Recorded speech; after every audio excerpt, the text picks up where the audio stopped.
Hello students, in the last video we have discussed the process of cleavage. That is another step in the process of human reproduction. We discussed that the process of cleavage is the division process in the zygote. Today we will discuss the classification of cleavage.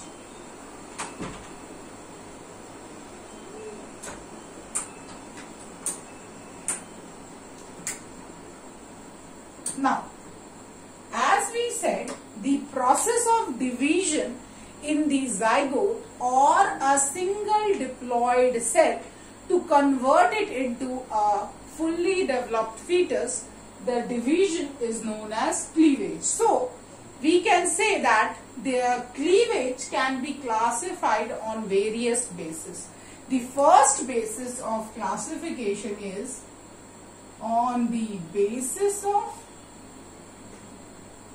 fate of blastomeres. Now, in the last class, we have discussed what are blastomeres.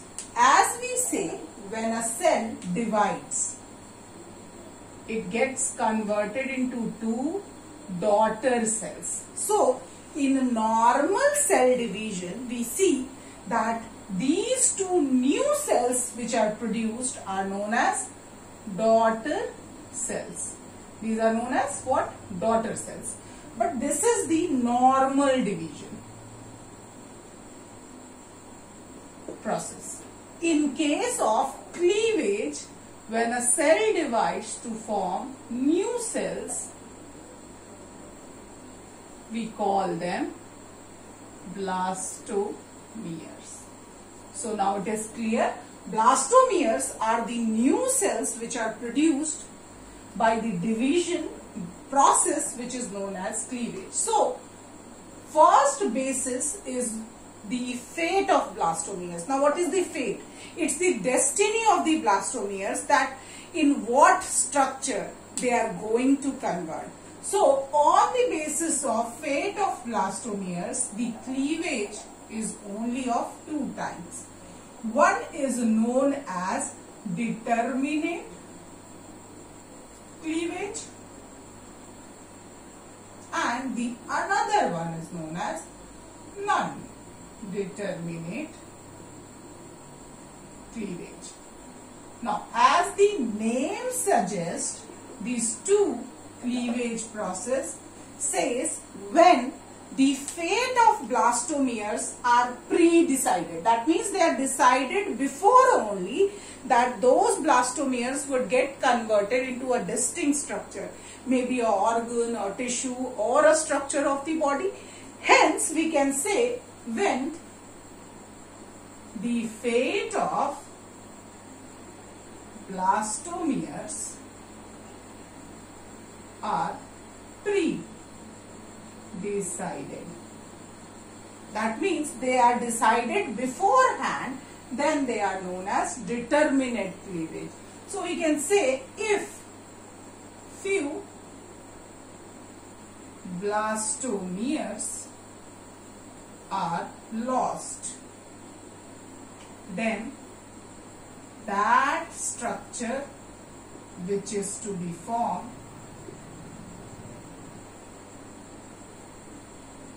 from those blastomeres are absent. So now this is important. What? In the determinate cleavage, the fate of the blastomeres are pre-decided, which means the blastomeres would convert into a distinct structure that is earlier decided. Hence, if due to any sort of damage to that cells or those blastomeres, if in the early embryo those blastomeres are damaged, then the structure which is to be formed would not get formed. For example, in the case if that blastomere is responsible for the formation of limb, either forelimb or hind limb, then those damage in those blastomeres would not form or would not let the formation of limbs in the case of a child or the fetus which would develop into the child. So this type of cleavage is seen in nematodes, annelids, as well as in few cases it is also seen in molluscans. So in the lower animals, what we say, there are determinate type of cleavage in which the fate of the blastomeres are pre-decided. That means it is fixed that this part of the blastomere would form the limbs, this part of the blastomeres would form the hind limbs, this would form eye, this would form other organs. But if we say non-determinate cleavage, here the fate of blastomeres are not pre-decided, which means all blastomeres are together responsible for formation of a distinct structure. So if we say that this is the early embryo with lots of blastomeres in it, this is the early embryo. So here it is not pre-decided that this blastomere would form hand, this would form leg. All of them are involved in formation of hand, then all of them are involved in the formation of leg. So if few are lost, then those structure would be formed, because if 1, 2 are lost, there are other blastomeres which would form that structure. So it is said that in the case of non-determinate cleavage, if we cut the early embryo into pieces, if it is cut into pieces, each piece would germinate into a fetus. So here each piece divides and forms fetus. So there is formation of fetus from each of the pieces. That means those cells are totipotent. They have the totipotency capability to convert into a whole organism. So here the fate of the blastomeres are not pre-decided. It is the cluster or the group of the blastomeres which would form a certain organ. So if few blastomeres are lost due to certain reason, there is no loss in the fetus of a particular organ or a particular tissue. So now it is clear, first classification of cleavage would be on the basis of fate of blastomeres. What is the fate or the destiny of the blastomeres would decide that the cleavage is determinate or the cleavage is non-determinate. Now we would go to the next classification, which is on the basis of amount of yolk. This is the most important one. We discussed the types of eggs on the basis of what? On the basis of yolk or the distribution of yolk. So we can say in an egg, either of reptile, either of human or other animals, it is very important that what is the amount of yolk in ratio with the amount of cytoplasm. So the next classification of the cleavage is on the basis of amount of yolk. Now, one thing is important, that there was a scientist named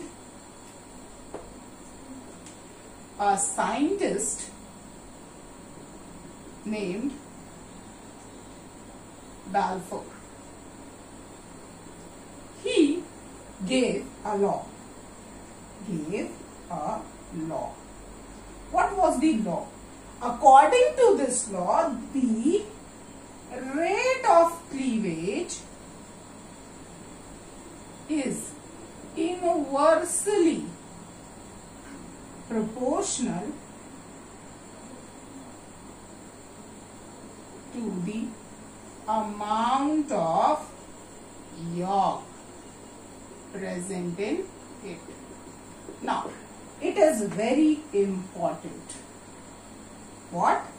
So, this classification, which is actually on the basis of amount of yolk, says that there was a scientist named Balfour. He gave a law. The law said the rate of cleavage, that is the pace of cleavage, is inversely proportional to the amount of yolk, which means more the amount of yolk, less would be the rate of cleavage. Less the amount of yolk, more would be the rate of cleavage. So we can say that the yolk creates disturbance in the process of cleavage. Now this is very much important. What we said, that the amount of yolk or presence of yolk creates a disturbance in the cleavage. So more the amount of yolk, less would be the cleavage, or the less would be the rate of cleavage. So sometimes it is also seen that if the amount of yolk is very, very high, then that part of the egg does not show cleavage. So if the amount of yolk is maximum, as it was in the case of polylecithal eggs or megalecithal eggs, in that case the yolk part remains undivided, whereas the cytoplasmic part divides into blastomeres. So it is clear now that there is a law given by Balfour. He says the rate of cleavage would be inversely proportional to the amount of yolk. More the amount of yolk, less would be the rate of cleavage, or lesser pace would be there for the process of cleavage. Less the amount of yolk, more would be the rate of cleavage. So on this basis also we can say that there are two types of cleavage. First one is known as complete or holoblastic cleavage. Now, what we are saying, it is complete or holoblastic cleavage. Holoblastic means that the cleavage or the axis of division would pass all through the egg. Imagine if this is the egg or this is the egg, okay? Then the cleavage division or the axis of division would pass all through the egg. Then it is known as complete or holoblastic cleavage. And second one is known as incomplete or meroblastic cleavage. Clear? So there are two types of cleavage on the basis of amount of yolk, two types of cleavage on the basis of fate of blastomeres. So in the complete or holoblastic cleavage, we say the whole cell undergoes cleavage, or the axis of division passes through the cell. So axis of division means the plane of division. If this is the cell, then the axis of division would pass all through the egg. Then this is known as holoblastic cleavage. That means the cell would divide completely. And incomplete or meroblastic cleavage means there is only division in the cytoplasmic part and no cleavage in the yolk part. So here we can say that it is incomplete or meroblastic because the amount of yolk is maximum, and due to amount of yolk or huge amount, large quantity amount of yolk, the axis or the plane of division would not pass all through the cell or all through that structure of the egg, because the part of the yolk would remain undivided and the part where cytoplasm is concentrated, that would divide. So here it is incomplete division, here it is complete division. But here also we would go through this one, this is complete or holoblastic cleavage is also divided into holoblastic cleavage is also divided into two types. One is known as equal holoblastic cleavage and one is known as unequal holoblastic cleavage. Now what is equal and what is unequal and why this is so? So holoblastic, we said whole cell would divide. There is no large quantity of yolk concentrated in this. So equal holoblastic cleavage, the size of blastomeres is equal. So here what we would see, the size of the blastomeres is equal, which is seen in the case of homo or isoleucithal eggs. We discussed isoleucithal eggs or homoleucithal eggs are those eggs which have minimum amount of yolk. So that yolk is not concentrated in a part. It is as a mixture in the cytoplasm. So when it is a mixture in the cytoplasm, then that would have equal or holoblastic cleavage, because most of the mammals' eggs would undergo this. Because the size of the blastomeres are equal, here the part where yolk is present has larger size blastomeres. They have larger size blastomeres called macromeres. So they have the part where yolk is present, they would have large size blastomeres, and whereas the part of cytoplasmic content has small or smaller sized blastomeres. So we can say here are two types of blastomeres. One is known as micromeres. The part where cytoplasm is concentrated, they would have micromeres, and the part where yolk is concentrated, there would be large size blastomeres. So their blastomere size are of two different types. That's why we are saying it unequal. It is not equal. The size of the blastomeres are getting differentiated. The part of yolk would have larger size blastomeres and the part of cytoplasm would have smaller size blastomeres. So there are two types of blastomeres, micro as well as macromeres, and this is seen in the type of mesoleucithal eggs. As we say in the case of amphibians as well as in the case of humans also, we have unequal holoblastic cleavage, and that is important. So we would have the human example here in the case of unequal holoblastic cleavage. Now clear?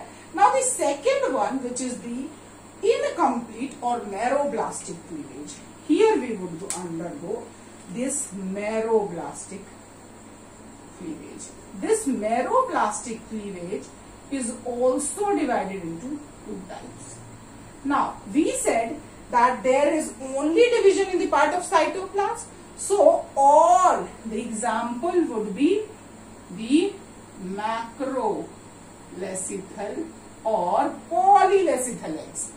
All those eggs which have a highest quantity of yolk would undergo meroblastic cleavage, in which it is of two types. First is discoidal meroblastic cleavage and the second one is called superficial. So there are two types of meroblastic cleavage. Now what we would see in the case of eggs of what? Birds and reptiles. So the eggs of birds and reptiles are example of polyleucithal, but they have their yolk concentrated at the base. This is the yolk. So this part does not undergo division and this part undergoes division. So these are blastomeres. So blastomeres would only occur in the case of cytoplasm, which is as a disc in this cell. So that's why the yolk part does not get differentiated, it is not getting divided. So it is in the incomplete cleavage. And in the case of superficial, the yolk is concentrated in the central part and huge quantity. So this is yolk and these are the blastomeres superficially arranged, which is seen in the egg of insects. We discussed the egg of the insects would have largest quantity of yolk. So that undergoes superficial meroblastic cleavage. Birds and reptiles also undergo this meroblastic cleavage, but they have yolk concentration lesser than the insect, so they undergo discoidal. And mesolacithal eggs would undergo unequal holoblastic, and the homolacithal eggs, or those eggs which have homogeneous mixture of yolk with the cytoplasm, would undergo equal holoblastic cleavage. So this is the classification of cleavage, which is the most important topic. And in the next class or in the next video, we would start with the next step in the process of human reproduction, that is implantation. We have undergone the steps or the processes of human reproduction, that is gametogenesis. After gametogenesis, gamete transfer or the process of insemination, then fertilization, then cleavage. Once cleavage is over, now that structure or that stage of embryonic development is ready for getting implanted, and that unit or that structure is known as blastocyst. Okay, thank you.